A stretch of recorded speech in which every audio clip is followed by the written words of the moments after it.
샬롬. 한 주간도 평안하셨나요? 요즘 장마가 계속되면서 많은 비가 내리고 있는데 여러분들 건강 조심하시고 특별히 호우로 피해받고 있는 우리 다른 사람들을 위해서 같이 기도했으면 좋겠습니다. 오늘은 야고보서 1장 19절에서 27절의 말씀을 같이 나누길 원합니다. 첫 번째 질문입니다.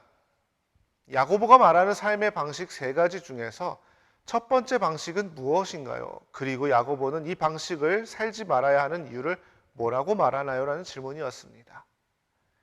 야고보는 삶의 방식의 첫 번째 방식을 성내기를 더디하는 것이라고 말합니다.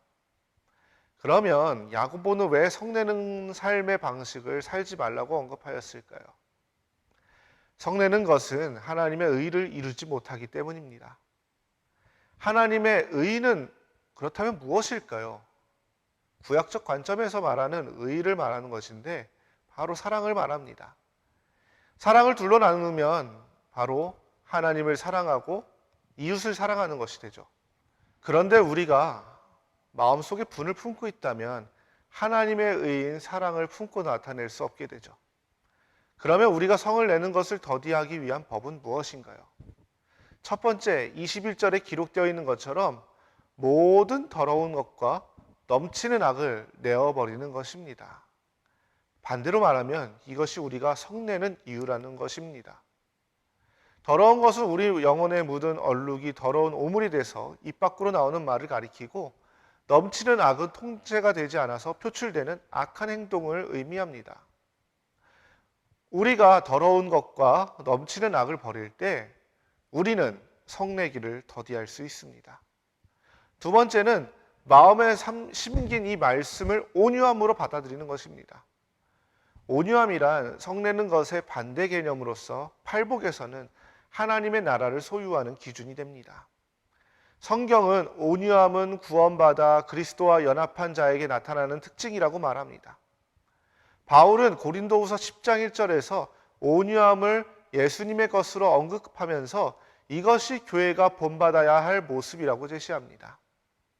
결과적으로 온유함이란 하나님의 말씀을 속히 듣고 더디 말하여 부지런히 배움으로 가능한 것입니다. 이러한 사실들을 기억하시기 바랍니다.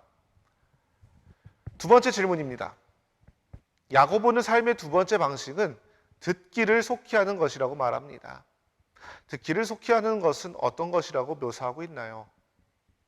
야고보는 22절 하반절에 듣기를 속히 하는 것을 자신을 속이지 않는 것이라고 말합니다. 듣기를 속히 하는 개념은 행하는 것을 포함하는 개념입니다. 즉, 행하기 위해서 하나님의 말씀을 듣는 것을 말합니다. 유대 사회에서 듣기만 하는 자는 속이는 자고, 듣고 행하는 자는 자기 집을 반석 위에 지은 지혜로운 사람이라고 하였습니다. 그러므로 믿음을 지키는 가장 지혜로운 방법이 듣고 행하는 것입니다. 성경에서도 듣기를 게을리했던 어리석은 5 처녀에게 주었던 결론이 바로 깨어 있으라였습니다. 듣고 기억하고 행동으로 옮기라는 것이죠. 오늘날 우리는 하나님의 말씀을 설교를 통해 또는 말씀을 읽고 묵상함으로써 듣습니다. 하나님의 말씀이 내게 올 때에 들음으로 끝나는 것이 아니라 행함으로 야고보의 권면처럼 듣기를 속히 하는 믿음의 자녀가 되시기를 바랍니다. 세 번째 질문입니다. 야고보가 말하는 세 번째 방식은 무엇인가요? 이것을 26절에서 어떻게 묘사하고 있으며 무엇과 연관지어 설명하고 있나요? 라는 질문이었습니다. 야고보는 듣기를 속히 하라는 두 번째 방식을 얘기하고 다음 세 번째 방식을 말합니다. 세 번째 방식은 말을 더디하는 것입니다. 야고보는 말을 더디하는 것에 대해서 26절에서 혀를 재갈 물리는 것으로 묘사하며 특별히 경건의 개념과 연관지어 설명하고 있습니다. 혀가 재갈 물린다는 것은 무엇을 의미하는 것입니까? 말을 함에 있어서 신중하고 또 신중해야 한다는 것입니다. 감정적으로 말을 뱉어서는 안 됩니다. 특별히 내가 그리스도인이라면 더욱 신중해야 합니다. 그 이유를 질문 4번을 살펴보면서 다시 한번 언급하도록 하겠습니다. 다음 네 번째 질문입니다. 속으로 경건하다고 생각하면서 겉으로 혀를 제어하지 못하는 모습은 어떤 것이라고 경고하고 있나요? 라는 질문이었습니다. 야고보는 속으로 경건하다고 하면서 겉으로 말을 가려 하지 않는다면 그 사람의 경건은 헛된 것이라고 말합니다. 진정한 경건이 아니라는 것이죠. 그리고 내적인 실상으로 경건을 가늠하는 것은 자기 마음을 속이는 것입니다. 내적 경건은 반드시 외적 표현과 말로 드러내야 합니다. 내 마음이 경건하다면 내 언어와 행동 역시 경건이 드러나야 하는 것입니다. 우리는 그리스도인으로서 경건한 삶을 살기 위해서 노력을 해야 되죠. 외적인 요소들이 많이 우리의 경건을 방해합니다.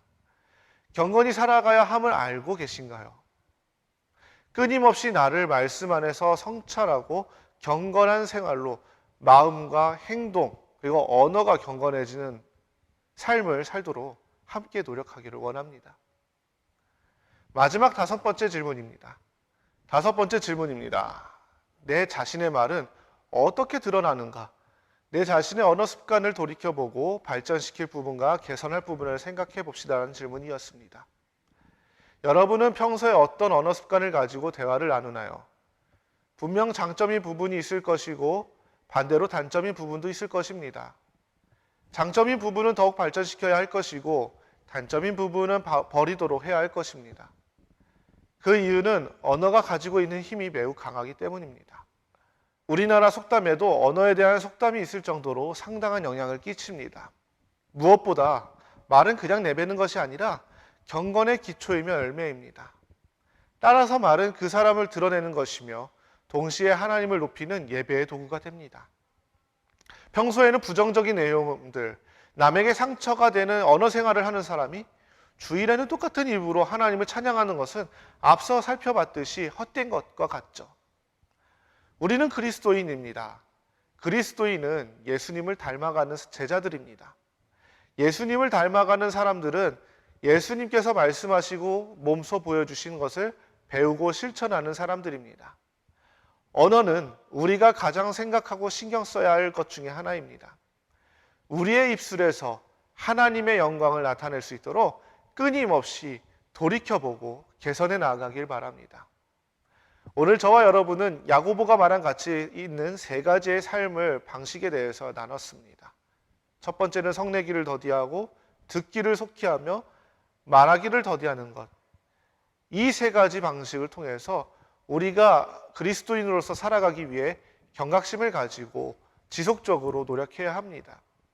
세상 속에서 살아가는 가운데 구별된 모습을 통해서 내 삶을 통해 내 입술을 통해서 하나님의 영광을 드러내는 우리 청년 여러분들이 되기를 간절히 소망합니다.